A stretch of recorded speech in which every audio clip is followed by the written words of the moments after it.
This call is largely going to be a critical one because they made me feel more capable, more energized. Sometimes you got to let people fumble and don't micromanage people. You are already a force in your gym.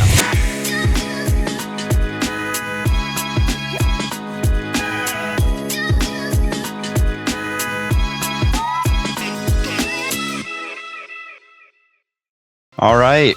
Welcome to the call, everyone. This is the General Manager National Call happening April 11th, 2025. I'm particularly excited about this call, both because of the content and also who's participating. So if you're watching this on YouTube or listening on Spotify, you can't see everyone in attendance, but we have general managers, program managers, head coaches, people in sales director positions.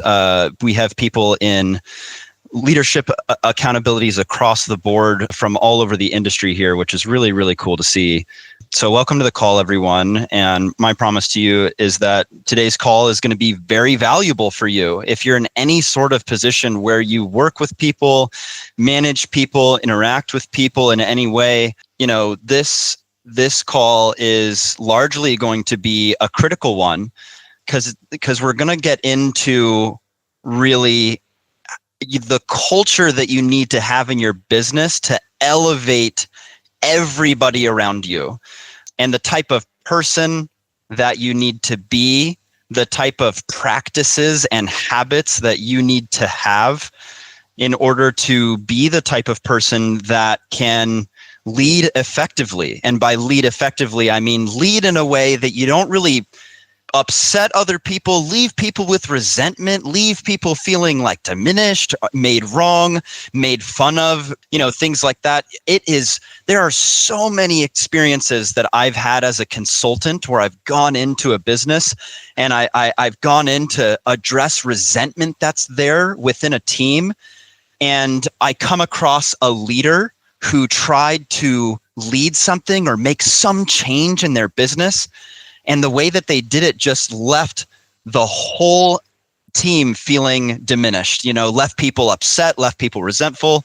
And the leader's like, dang, I didn't want to do that. I didn't mean to have that impact. And that's a common occurrence. I myself have made that impact many times where I've gone in to make some sort of change and I left someone in a way that I didn't mean to. So today's call largely is about that kind of impact and that kind of person. So we're going to explore what it takes to truly develop yourself and others in a way that multiplies their capabilities. And by the way, shout out, a lot of the framework that I'm going to be talking about today comes from a book called Multipliers by Liz Wiseman. Okay, so if you haven't read that book, I recommend reading it. I have taken that book and I've kind of looked at what is useful for a parkour space and what I've seen in my own day-to-day life and have come up with a few things from that. But a lot of this framework is coming from that, especially am I developing others or am I diminishing others? That specific concept, I'm taking that framework from that book. So right away, I just have some questions since we do have such a great, and Seth just popped in the chat as well, +1 to that. Seth's also read that book, has developed leadership from that book. Seth led a general manager national call from some of the content of that book and how it's impacted Seth and his team. Seth, anything that you want to say about that before I ask some questions to the group? Not at this point. Might chime in more once we get going. Awesome. Yeah. Feel free at any time too. All right. With that said, I have some questions for the group. Feel free to answer any of these. Okay. If one of these questions strikes your fancy, raise your digital hand. I'll take like 2 or 3. So my first question is for yourself. Ask this question. How do I currently approach mentorship? And specifically, am I developing people or do I spend most of my time directing them? Okay. So that's the first question. The second question, if you feel drawn to answer, is what is my biggest win as a mentor so far or as a leader so far within my business? What are some of my biggest wins? What do I do really well already, do you think, that you'd like to share here? The third one is, Is there a mentor that you can recall that mentored you really well? Is there a leader that you worked with, a boss that you worked with that did a really good job? And what was it about them that made them such a good boss? What was it about their approach or about how they interacted with you? And the last question I have is, what am I too hands-on or too hands-off with in terms of developing my staff? Where am I too hands-on or where am I too removed from that? So I'll give you a moment to think about that, but let's take some digital hands. Who'd like to share one of those answers? Yeah, please go ahead, Peyton. Hello, everybody. Hi. I coach junior coaches at our gym. And can everyone hear me? Can you hear me, Christopher? Yeah, you sound okay, totally wonderful. Crystal clear. Great. I teach our junior coaches at our gym, and I'm responding to the first question because sometimes junior coaches are very young and teenager-like, and I find myself having to, we have our coach trainings, but then when it's time for them to apply the trainings, I find that sometimes they need a lot more direction. I remember being a teenager and being given direction, and then, whoever's leading having to be like, hey, why aren't you blah, blah, blah? You have some extra time. Why don't you clean the rooms? Or why don't, you know what I mean? Why don't you go address this part of the gym? And so I find myself kind of caught in this dichotomy of I forget the two words that you use, but when I'm coaching them, it's I'm direct. I feel like I'm giving them direction.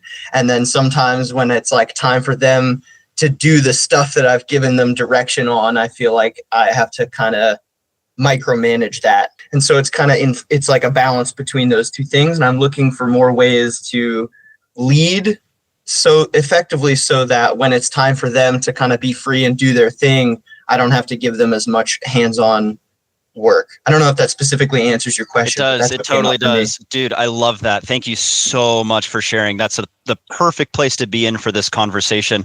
And that is what effective leadership is. You see change that needs to be inspired, and can you inspire that change? Can you make that change happen? Is it going to happen the way that you know it needs to happen when you're not there? And how do you inspire that change in a way that you're not constantly holding their hand? How do you inspire that in a way where they come to have a regard for it in the way that you have a regard for it? You're totally in the right place. Thank you so much for sharing. Anything else you want to say about that? I'm cool on that. I want to hear some people's responses. Sweet. Okay, cool. Yeah. If anyone has a response to Peyton, you're absolutely welcome to pop a hand up, or you can answer one of the questions that I posted in the chat. We'll take one or two more and then we'll move on to the next section. All right, moving on to the next section. So when you work with people, everybody here has been in a job. I certainly have been in a job where I have worked with people that made me feel like my ideas mattered and made me feel like I was capable of growing as a person and saw me as a big person up to big things. They made me feel more capable, more energized. I was related to in a way that I felt comfortable bringing problems up. Now think of the opposite, working with someone that maybe even they mean well, but either way, they left you feeling smaller. They left you feeling less capable. And more commonly, they left you feeling always dependent on them. Your leadership that you've worked with is like a bottleneck for you. You can't accomplish anything without their input or without their approval. So that's what I mean specifically about a multiplier and a diminisher. So a multiplier is going to bring out the brilliance in other people, and diminisher often unintentionally sucks the oxygen out of the room and it makes people play really small. You can hear in Peyton sharing, Peyton has a desire to be a multiplier, but has a concern that he has to lean into his junior staff and maybe a diminisher in some ways. He's like, how do I do this in a way that I am not diminishing them? How do I inspire effective leadership? Because a lot of the times we have to resort to more of an authoritative approach. So we're going to explore some alternative approaches here. And to do that, and Seth, if you distinguish this at all in your last call, or you have anything to add to this, please feel free. But there is something called an accidental diminisher. And I am so guilty of this, some of these. What is wild is that most leaders in a parkour business, especially the ones I've come across, oh my God, most of you guys are like, we're really well-intentioned people. Like our hearts are honestly mostly like really in the right place. Like I can't think of people I've really come across in the parkour community where I'm like, that guy's alignment is probably more towards the evil side. That's like that's like the exception, So most leaders are totally walking around accidentally diminishing people, accidentally causing resentment in their businesses, accidentally trying to inspire effective change, but really leaving people feeling diminished. So I'm going to give you a few quick examples. And then as I'm giving you these examples, I want you to think silently if you fall into one of these at times. And then I'm going to ask you some questions. So the first way that you accidentally diminish is being a rescuer. And that just looks like jumping in way too fast to fix problems, not letting other people learn. You hear about something and you just jump in and fix it. And that can actually be a really powerful tool. That can be super great if you have an employee or you have a quality as a leader of like, wow, the moment I hear about this, I'm going to lean in and I'm going to complete that. I'm going to fix that. That's awesome. But it can be diminishing to your culture, and it can leave your staff small. How? So now I want someone to tell me, if I'm jumping in quickly and fixing problems, yes, Seth, how can this be diminishing? Yeah, jumping in with an example is, let's say somebody on your team asks a question or has a member concern, and you see that message and you're always on your phone, so you're checking it. And if you jump in and immediately answer that question, you're actually robbing somebody else who might have even already been starting to research and find the answers to that. You're robbing them of that chance to be able to learn and grow from that opportunity, and kind of diminishing the work that they have already done by jumping in and solving it while they're maybe working on it in parallel. But yeah. Yes, exactly. Perfect. Very good. 100%. Love that example. Yeah. And that's one example in a world of like unlimited examples of ways that jumping in too quickly and not allowing other people to learn or allowing other people to think critically can diminish people. Even though to you, this like well-intended person jumping in and fixing things, may not occur that way. So that's one area to look at. And I'm for sure guilty of that in my organization. And it's something that I am constantly looking at balancing of like, where do I lean in and take things off of the plate of people that I'm working with? And where am I not like challenging them enough and allowing them to like learn? So we'll get more into that balance too, but such a fantastic example, Seth. Okay, so that's the rescuer. All right, here's the second one, the idea guy.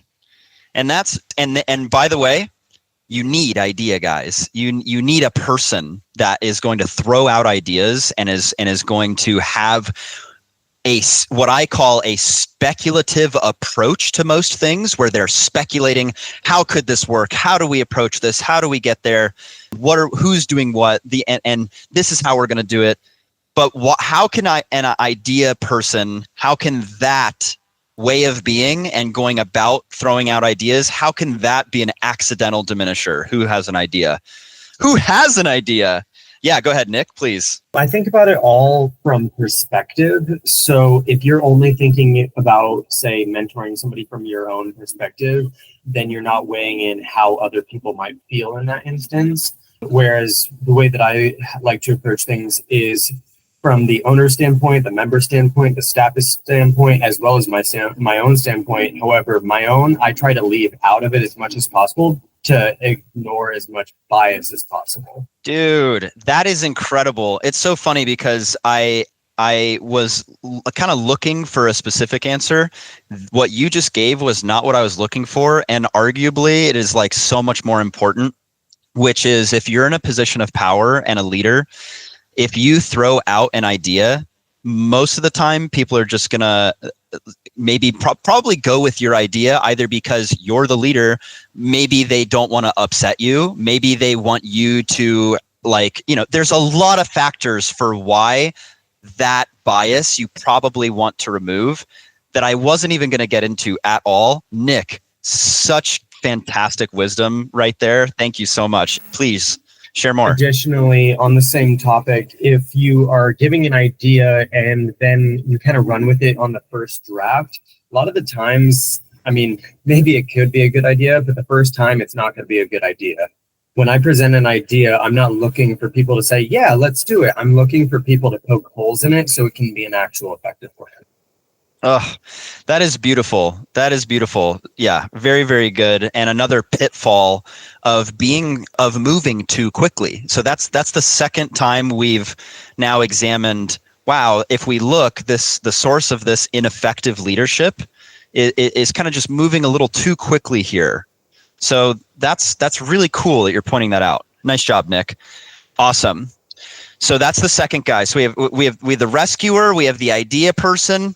The third one is the pace setter. All right. And this is someone that really sets the pace for projects.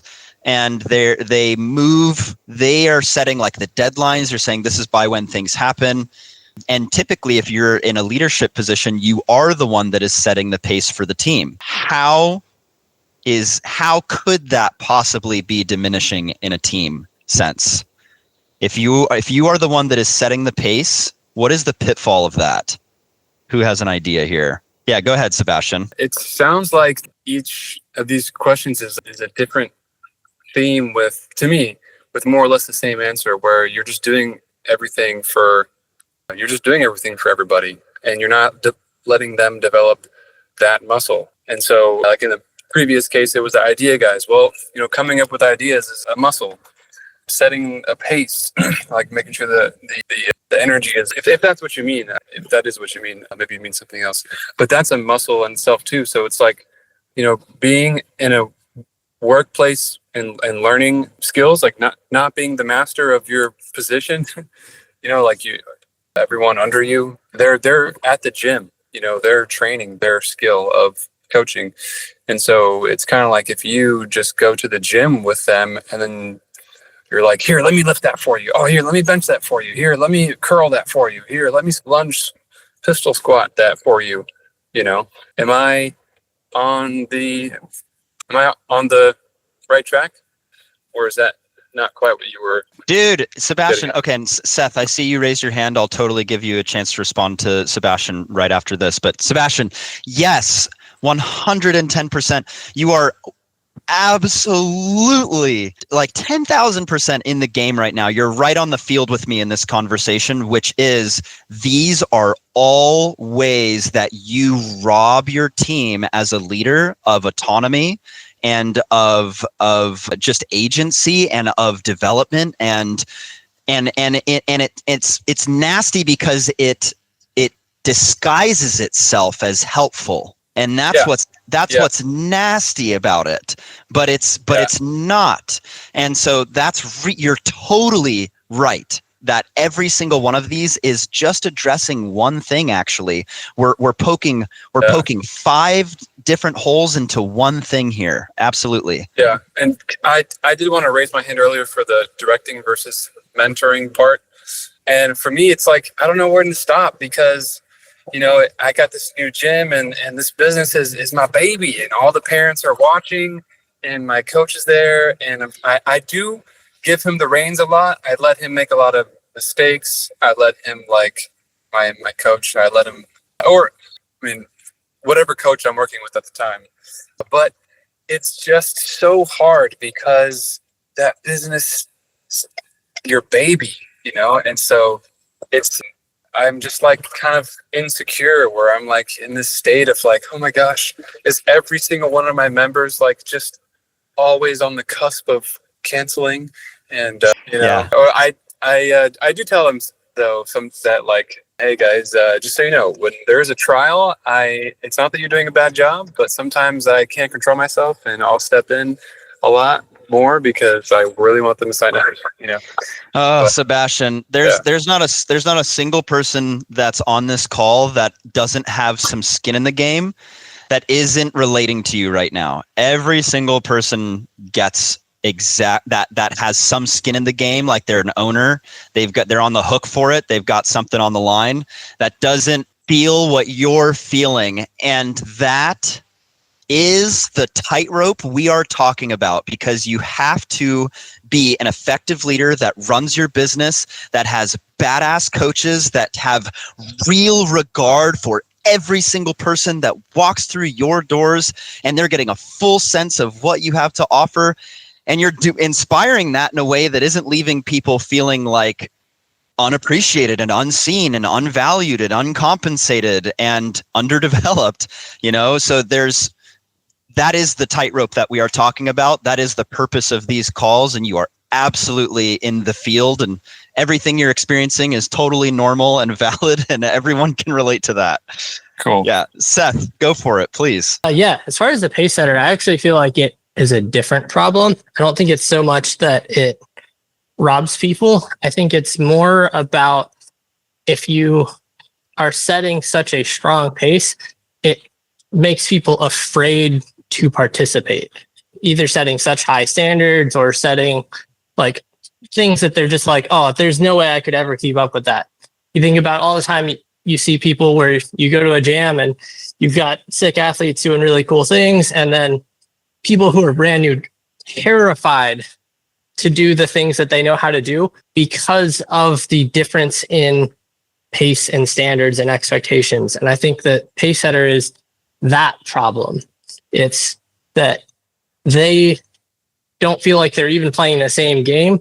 So it creates fear of even stepping out and getting started. That is so beautiful. Absolutely. And if you're in a leadership position, thank you so much, Seth, for bringing this up. If you're in a leadership position, you probably are a bit more aggressive with your pace. And being a leader is also being considerate of I'm going to call it professional risk that is involved with doing your job. And that means being able to do what you said you would do when you said you would do it, with the support and resources that you need.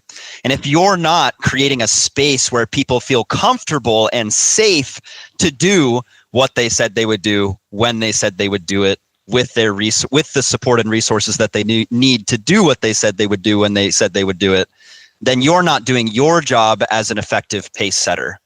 So that's like such a great way to articulate, Seth, that section of pace setting and that pitfall. Is there anything else that you want to say that? I think that's really relevant to bring up, especially for this room of people who are a bit more like aggressive with their pace setting. Anything else for you there, Seth? Thanks. Okay, cool. Awesome. All right. Awesome. So we have the rescuer, we got the idea person, we have the pace setter, and then there's the rapid responder, someone that answers questions right away. And by the way, you may be this person in your organization. Consider there's a person in your organization that everybody goes to just like figure the thing out. Oh man, what are we going to do about this? Well, let's ask this person. That's usually how that conversation happens in the business. That person responds quickly, usually handles the issue. I am looking at your names and I can pinpoint a couple of you right now that are in this category. So how does this person, which is a valuable, awesome, great quality member of the team to have this quality, a rapid responder, how does this person potentially and accidentally diminish a team, do you think? Answering the questions, handling the things right away. What do you think? Yeah, go for it, Peyton. I have a question, because this seems very similar to the first one we outlined, in terms of like being the rescuer, being right there, totally available 100% to like solve the thing at the moment. How is this distinct? Great question. Rescuer is the implementer. Responder is the strategist. So if I look at this from the lens of accountability, the rescuer is like the head coach that jumps in to lead the class because he sees that the class is not doing well, or takes over the skill station because the skill station wasn't designed properly mid mid thing. The responder is the general manager's like, oh no, is this camp happening this week or is it happening the following week? I know, this person will know. Let me ask them. Or, oh, what was our policy on hygiene again? I don't know about where to find that, but I do know who does know, this person. Does that make sense? So one of them is actually jumping in and doing the things. The other one is like, they are all knowing about what happens in the gym. And maybe they're the same person, by the way, but I've separated the two because for me, they show up in different categories here. Does that answer your question, Peyton? Yes, it sure does. And Cool. Do you mind if I continue with my thoughts on that now that you've outlined it for me? Yeah, please. The immediate thing that I see is like, I used to have this with my mom, where it's like, oh, my mom knows, I'm just going to ask her. And it prevented me from like actually getting the experience doing the thing, looking at the plan, seeing the higher vision. And it's like in a gym scenario, if you're always going to the one person who knows the top-down view, then that restricts everybody else from having a full vision of like what's going on at any given time. That's kind of what I see. Very good. Yeah, exactly. Not much more needs to be said about that. 100%. And a remedy of that we will get into. We will totally get into. 1 second. There we go. Cool. Awesome. All right. So here's a few questions, and I'm going to pose these in the chat. I'm not going to take the time for you to answer these now out loud. But these are questions you can ask yourself to develop yourself in this category where you can kind of identify your accidental diminishers, how they show up, how they impact your team. Where are you overreaching and underreaching? Do you believe your team will grow without your constant input? Peyton, that was something you asked at the beginning of the call. And so we already know the answer to that for you right now, which is totally appropriate. How much space do you leave others to try and fail and learn? Be honest about that. So I'm not going to take the time to answer those now because I want to get into how to multiply. But you can ask yourself those questions and come to some really awesome responses for yourself and make some positive change there. Okay, everyone. I really appreciate the sharing that's been happening so far, by the way, as well. It's been a massive contribution to the call. So thank you, everyone that shared. All right. Here are 5 things. We talked about 5 things that people may accidentally be doing to diminish people around you. Here are 5 things you can intentionally do and really put these into your leadership to multiply people around you. And again, if I'm looking at what is a multiplier, it's having your team around you feel smarter. Like literally experience themselves as more capable, more energized, more competent, like their ideas truly matter, like you care about them as an employee and you care about their development. And by the way, like I said, you really do, and you want them to feel it, okay? 2 separate things. You can really care about your employees and their development, and they can hate you. And a lot of you guys have been there. I've worked with some of you that have been there. And, you can really care and have them feel it. Let's get into that category, okay? All right, so here's what you can do. Here are the 5, kind of ways of being that you can inspire. The first is you attract and you optimize talent. All that means is when you interact with an employee, you see what is possible for them, even if they aren't there yet. And you relate to them as that possibility, and you don't allow the gap between where they are right now and who they could be as a possibility. You don't allow that gap to be a judgment or an indictment. I could write a whole book about that. I might at some point, but that's the first bullet. Relate to people as what they're capable of. See them that way. Fight for that intentionally. Speak to them that way. See that capability, inspire it, talk about it. That's the first thing. And by the way, you'll see in my own organizations, anyone that you talk to in my organizations that is in any sort of leadership position whatsoever, lower, middle, or higher levels of leadership, no matter what, if you talk to someone that is in that level in any of the organizations that I run, they are really skilled people who care a lot about developing themselves. That says something about me as a person that attracts and optimizes those people. That's my job. And I take it really seriously to make sure that I am optimizing people around me, and I'm helping them develop themselves, and I'm providing those tools and resources. All right, so that's number one. By the way, if you have any comments, questions, concerns, or clarifications about anything I'm saying, let me know. I'll have some questions for you at the end of these. All right, number one, attract and optimize skill and talent. Two, and Nena. Oh, Nena, I'm so glad you're on this call, because I'm going to put you on this. I'm not going to really put you on the spot. I'm just going to talk about you for a second, and you can share if you'd like. Number two, create intensity that requires that they think critically. Create intensity in people's jobs that require that they think critically. You don't allow people to simply exist in their jobs. And why I'm talking about Nena specifically is because Nena and I have a very strong working relationship together, where I trust that anytime Nena has a problem, Nena will bring it to me. And if she needs help, she gets to me. That's the first thing that's awesome about Nena, and I love that about Nena.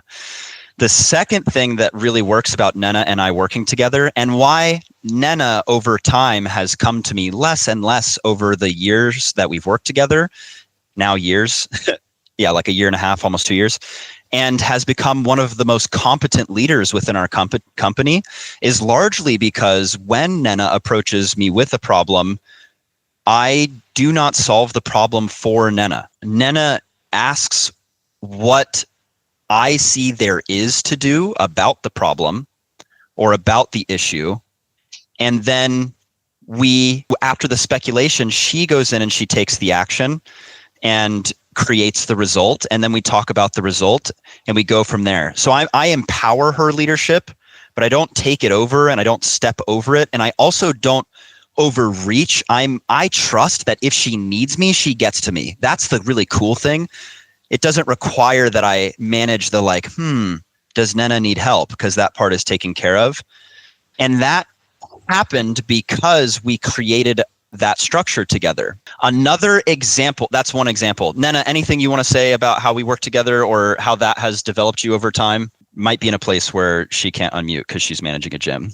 But yeah, love Nena. Okay, second piece that's really important for this, check this out. I'm talking about creating conditions that require your best thinking. And so I'm going to share with you all something that I just created right here. And this is my own system, and I invite you to create your own. So this is my dashboard, and over here, this tells me my teams. And you'll notice I have a status for my team over here, a team member.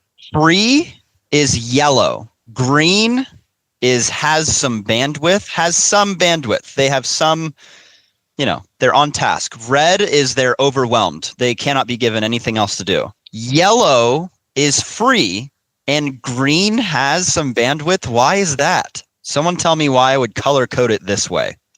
What do you think? Why would I color code free as yellow and green as has some bandwidth? What do you think? Yeah, go for it. Mitchell? Give them more things.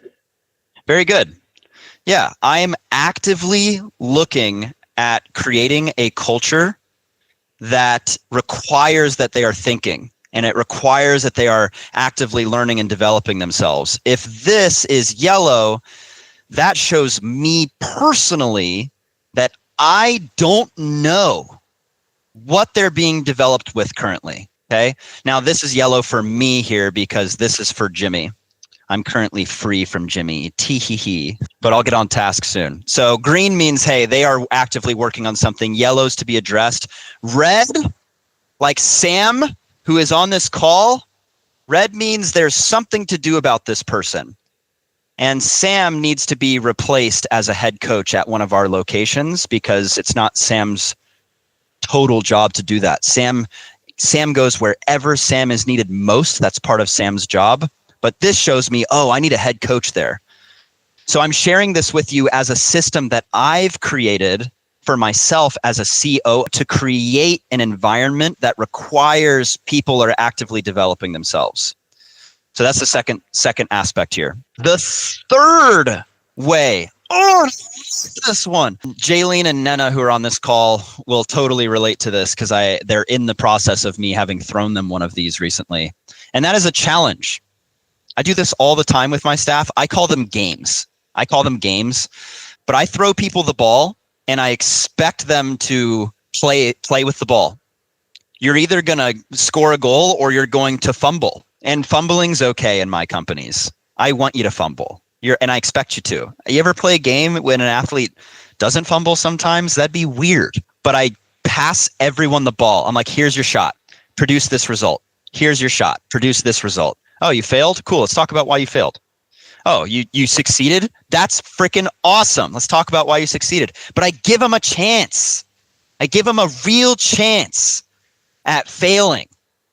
I give them a real chance at succeeding and actually trying. And it's a challenge, and I extend it that way. I'm like, here's a shot at it. A lot of leaders I come across in businesses give their employees no chance to fail.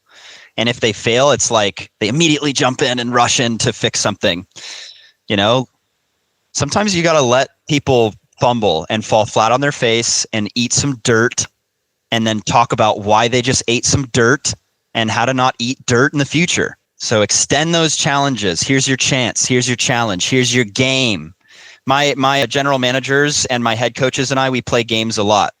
Every camp is a game. You know, like let's fill this camp to capacity. Our targeting file is a game. None of my general managers will be fired or written up for not producing their target because I know they're working as hard as they can at it. And so it's a game to see how close we can get to it. And if we didn't do it right or well, we examine that, and it's a challenge, and I trust them to play, you know, so that's important. Number 4 is debate decisions. Nick Frazier, who he was on this call, he left this call because he had to jump on another call for our company, is so good about this. He pulls everyone around him into the thinking process. He doesn't want to make decisions without people saying, tell me why you think this is a bad idea. Tell me what considerations you have about this. Tell me what you're concerned about. Tell me what you are worried about. And I try to do that with my staff as much as possible. Are you worried about this? Do you have a concern about this? Do you have everything you need to accomplish this? Would you do this differently? Here's an example of that right now. One thing that I'm doing at one of our locations is I'm allowing trial registrations from birthday parties to be scheduled for normal trials. And another location is having them be scheduled for their own separate time slot away from all classes just for them. And both of my general managers came to me and said, I think this is the best way to do it. And I said, cool, both of you do what you think is best. We'll see what works best out of both of your locations, and then we'll move from there. And I also trust that both of my managers will be able to look at those results and come to the conclusion that, oh, this method is better, or this method is better. Or maybe both of them will produce the same result, or both of them will produce the acceptable result. And then everyone's happy. I wouldn't have that ability to have them grow and create their systems, or perhaps even find like a breakthrough thing. Like, wow, that method that this general manager just tried is awesome, and we wouldn't have even had the chance to try it out if I had poo-pooed their decision and said, no, this is the best way. Trust me, I know what's best, and you know, blah, blah, blah. Allow there to be some debate, allow there to be some wiggle room. The result is what's important. The path to it, not as important most of the time. Okay, 5th. Oh, and by the way, shout out to one of my general managers, Jaylene, recently, who came up with an amazing spin the wheel system to incentivize quite a few different things within our gym. And stuff like that would never happen if you didn't encourage people to think about their processes. Also, Jaylene's just awesome and is always thinking about how to make everybody's environment and job better. So shout out Jaylene. All right, the 5th thing that is super, super awesome to do and multiply the people around you and have them feel amazing and be amazing is instill ownership and accountability. Don't micromanage people. Trust people and verify that the work gets done. Okay? Trust that it will get done and verify. Trust and verify is a really, really cool thing. If you think you know what that is, I invite you to just like Google that and just take another 5 minutes to just re-examine what trust and verify truly means. I've come across many people relating to trust and verify as pretend I trust you, but really I don't, and I'm going to re-examine what you did and redo your work. Don't be in that boat. Genuinely extend your trust to people and verify. And, okay, enough said about that. All right, now here's my questions for you, my introspective questions. I would love for some of you to answer these. I'm going to pop them in the chat. I'll take 1 or 2 people sharing. And those are, which of these 5 practices do you already use well? You all on this call are already badass leaders. I know you are. I know most of you personally very well. So I would love to hear, what are you already doing? Like, you're like, yep, why I'm a good leader is because I do this really well. And here's my weakness. Here's what I'm working on starting this week. I already pointed out mine. Seth pointed out his when he led the GM call. Another question is, where do you let people coast when you should be challenging them? That's a question for some of you. Where do you let people coast when you should be challenging them? Do you take time to debate ideas with your staff, or do you just decide? That's another question. And who do I currently trust with full ownership? And who am I still holding back with? And by the way, I have a system to assess the health of like a relationship with people. If you haven't gotten access to that, shoot me a message. It was on a previous general manager call. But that's a way to just quickly tell objectively, like, oh, here's like 9 aspects of how I can tell I'm like holding back in my relationship with this person. This part here is a little weaker. Cool. So who would like to answer one of these 5 questions? I'm curious. Let's bring the conversation out to the public. Go for it, Mitchell. Yeah, so on to question number 2, where do I let people coast when I should be challenging them? Actually, before we hired on Motion Mentors, it was pretty much a place where coaches were able to coach, and then I just set it and forget it, and that's it.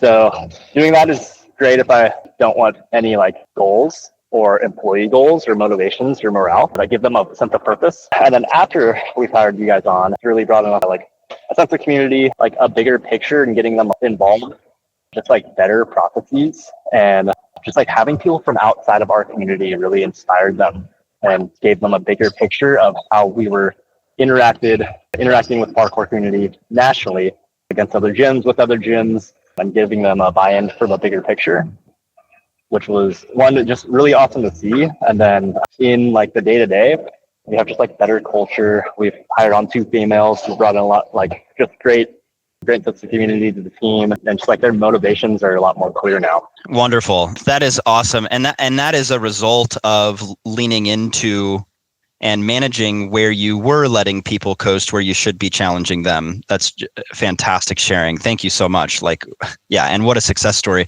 I'm excited to come back down to Nebraska and check out NEPK and see how it's doing, because, yeah, it's just transformed so much in the last year. Nice work, Mitchell. All right. Anyone else want to share from the 5 questions? If not, I'm going to move into the last section of the call. All right.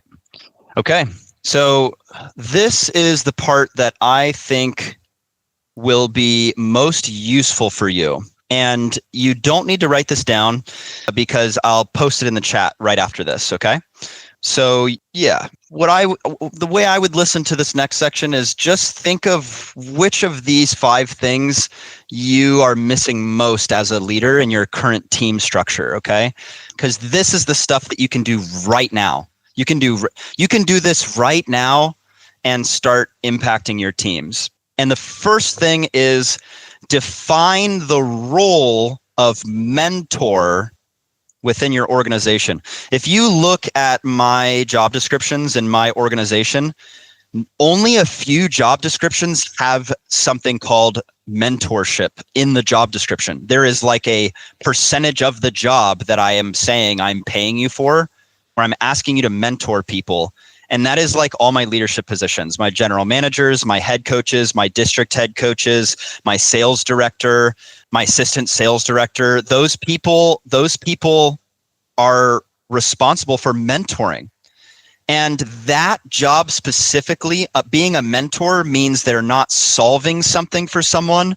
They are, and forgive me, whoever is on this call that said it, I forget who said it, but someone did say it really well earlier, which is your job is to ask questions that unlock that person's thinking. Okay. Your job is to guide them to discovering how to solve that problem for themselves and to think critically, what would you try if I wasn't here? And that, even just defining the role of what a mentor is within your organization and having people just beginning to act as, wow, I'm not there to do things for people. I'm there to have them discover how to figure this out for themselves. That alone will shift so much around your accountability culture, having people do things the way they should be done without you being there to manage that. Okay, the second one, I touched on this briefly in my own ways, but create a challenge culture. Instead of giving people gosh, guys, maybe you wouldn't be, I don't know. I'm shocked. And anytime I come into an organization that there's a general manager and they just have no freaking idea how to grow the gym. They have no idea what to do or where to go or what actions to take to actually get more people in through the doors. And so if that is the case for you, I invite you to create a challenge right now for your general managers to begin asking themselves, how would I drive more growth? Maybe it's friend referrals. Maybe it's turning the 30 people that come into your gym every weekend for a birthday party into a pipeline, or your Nerf nights. If you have pop-in Nerf nights, how do you get people, the 60% of the people that aren't currently full-time members that are at your Nerf nights to register for your full-time membership, and challenge your leaders to make that happen. Make a game, 1 registration a week. Can you do 1 this week? Nice. That was awesome. Can we do, holy crap, you did 3 and it was easy? Nice. That's awesome. Let's play a game of 5. Oh, we promised 3, but we only did 1. That's okay. That was 1 more than we would have had if we didn't have that goal. So start creating challenges around growth, around retention, around churn, around your KPIs, around your culture. Pass people the ball. Fix this. I'm putting you in charge of this. What's your solution for this? Speculate on this. Come up with a solution for this. Pass them the ball. Let them fumble. Let them score. They're awesome people in your organization. Treat them that way. Or maybe they're not, and you'll find out quickly using these methods where they need to be developed in. Number 3, match your mentor to the skill need, not the job title. Okay, you don't need, listen to this, guys, you don't need to be above someone in an org chart to mentor them. Peer mentorship is really powerful. Let me show you guys this. I'm going to share a document with you, and I'm going to share it in a way that I don't show names. One moment. Okay, that is now like that. All right, so I'm going to share this tab. Check this out. You're going to love this. All right, so this is a gym somewhere around, all right, that we manage. This gym, this tracker for me tracks skills that go well beyond coaching. Okay, they're how do you exist in our organization? Do you show up on time? And then this is can you coach a class well? How's your class size? Then it's how's your time management? How's your technical knowledge? How's your radical candor? Do you say what's bothering you, or does it get back to me in weird ways? Do I find out you're complaining to the whole coaching staff about something that your general manager could easily fix? How's your communication skills? How's your class engagement? Are people having a good time? Are you sourceful with the culture? Do you know our mission statement? Do you know our core values? Are you coachable? When we give you some sort of criticism or feedback, are you defensive? Do you take it well?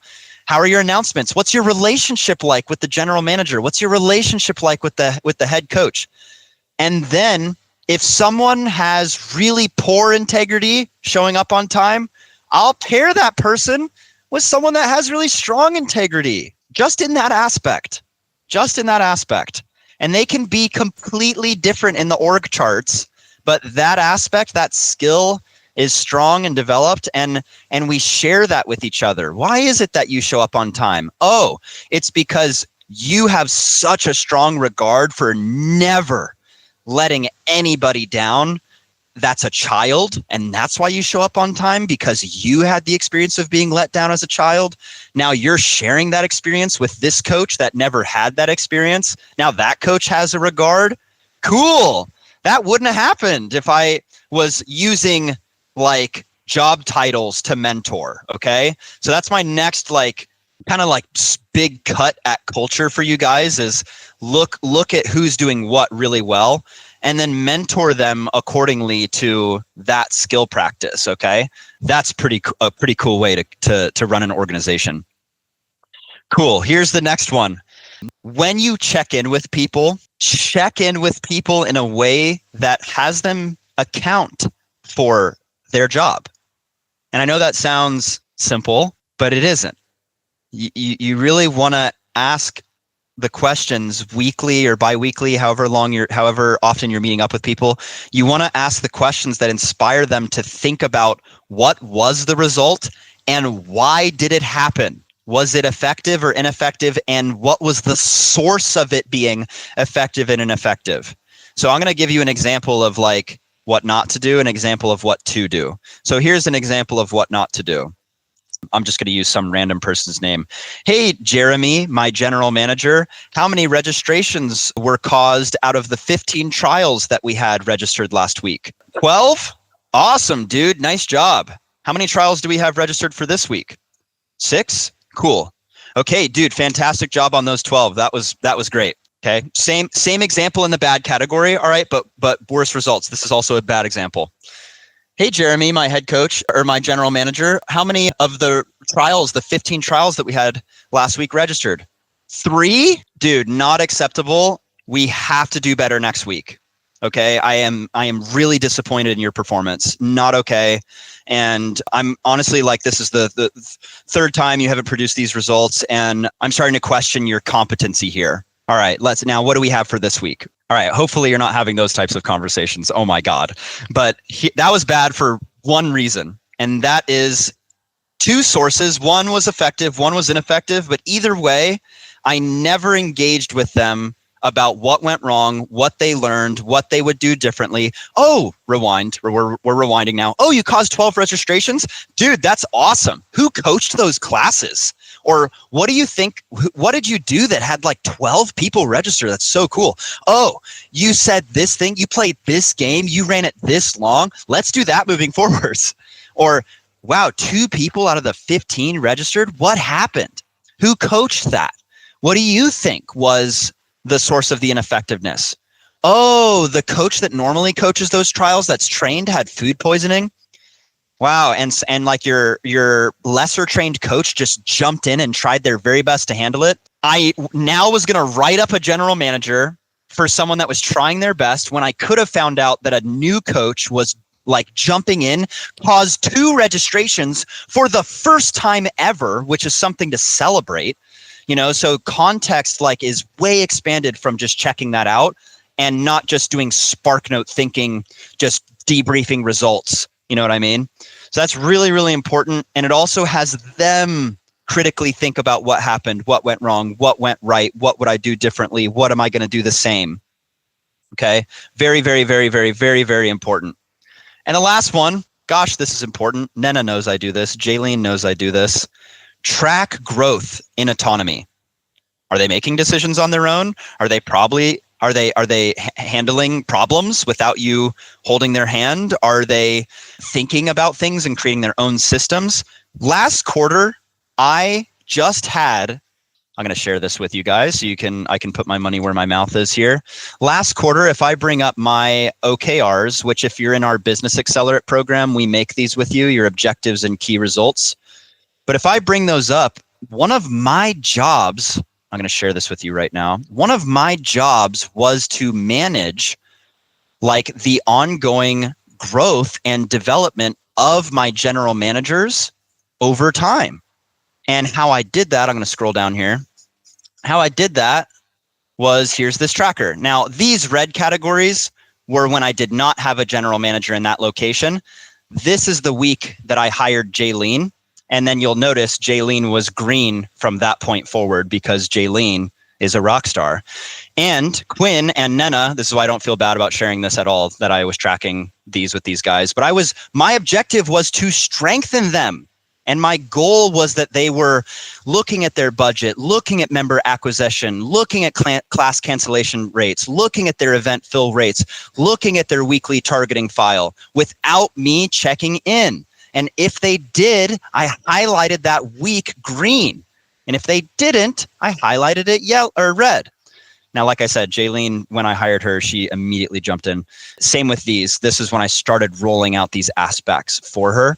So this is how I track that. And they crushed it. Now, I no longer need to check in about this with them because for 3 months, for 12 weeks, I was doing it. And I tracked it. And I made sure that they did it. And they did. And you know what I learned in that quarter? I have a really badass team that thinks critically about their job. And if they weren't and they didn't have structures for it, we put those in. It was cool. So track that growth. Now I'm operating with that in the background. I trust Jaylene, I trust Quinn, and I trust Nenna on those aspects. I no longer manage that. That's awesome for me. And I only know that because I tracked it really carefully. And then I celebrated the crud out of them. Was like, you guys did it. Nice job. I'm no longer checking in on this aspect. Now here's what I'm looking at. So that is the last thing. Now I'm going to post these in the chat for you. So that way you have it. And then I'm going to pose some questions and we'll wrap up the call. So here are these.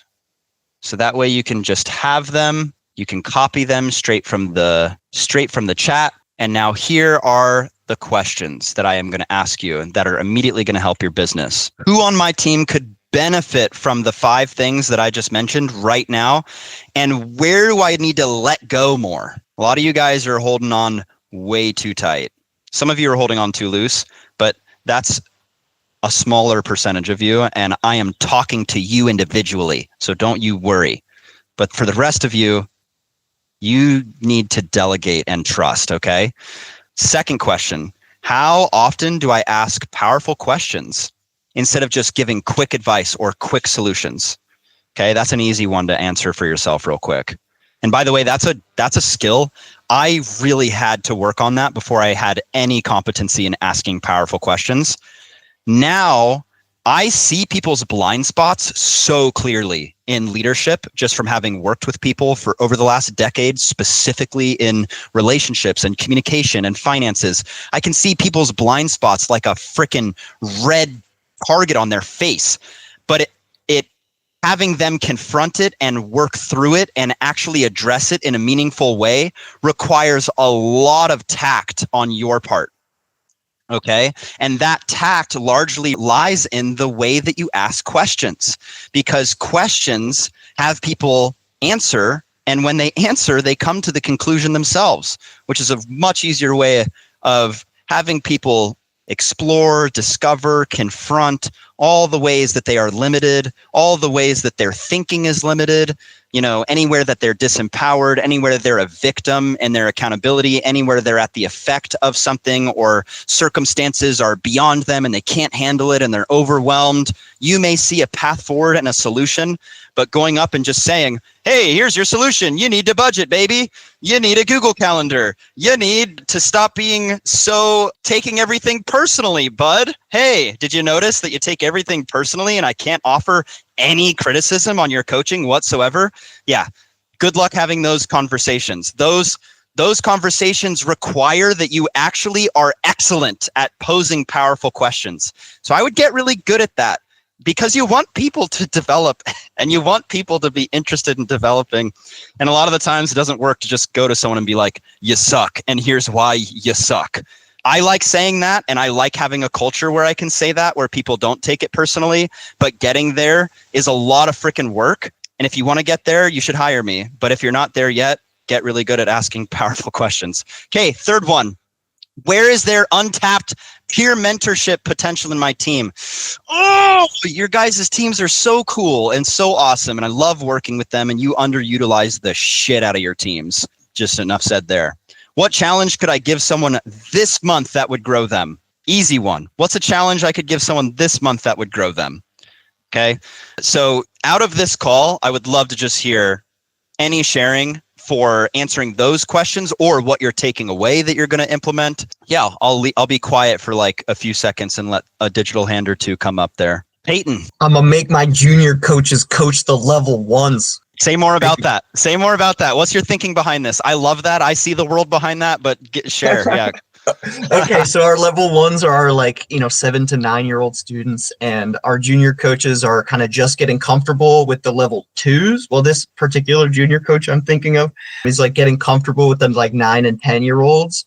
And I have been kind of a way that I have been holding this coach back is I've been like, they're not so comfortable with the level ones. Like they're not ready to take on that class by themselves yet. They still need support. And so I've been teaching the class and they've been shadowing me. And now I clearly see that I have to just throw them into the pool and shadow them. So it's like the challenge for them will be I make them coach the level ones and then be able to help and multiply them through that.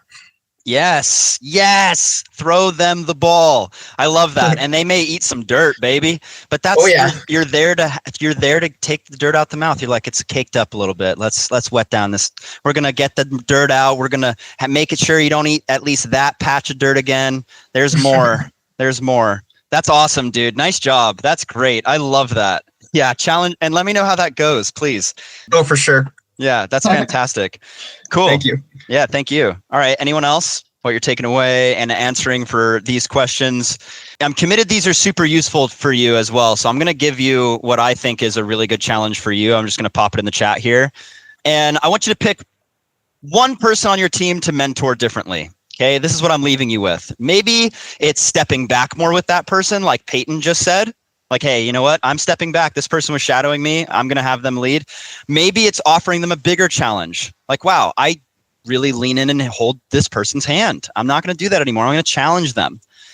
Maybe it's just by asking better questions. You notice you're not someone that asks questions. You solve quickly.